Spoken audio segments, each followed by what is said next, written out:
que nga na boxeur donc na bombeli bango ba surprise ebele ka imbe isa epse ngai Yuri Kalenga kanga photo na bana na yo nga na kangi photo na bana nanga et puis na 5 ans na ba congolais baya otala le 23 septembre total elongi ka imbe isa nana ozala bogar na likola ring kolongo pona niveau na ko beta ye moko sentir que niveau ya Yuri Kalenga eza niveau ya boxe congolaise te ngana na Congo mutatika la beta ngate.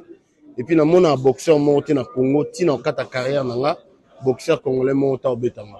J'espère qu'après KMBI, ça va défier M. Ezala. De toute façon, on a lancé le défi à tous les boxeurs congolais. On est sur un poids lourd. On a Monique au Béta, Yuri Kalenga a pris combat KMBI. De toute façon, combat en KMBI, ça aller dans le Congo, retourne en Belgique. Mais il y a un Béta tellement chaos. Na Congo azala te capable ya osala retour na en Belgique na otika inap na kata Congo et puis na oyebisa bana Congo nyonso so bongo mona makofi epilaka moto boya otala le 23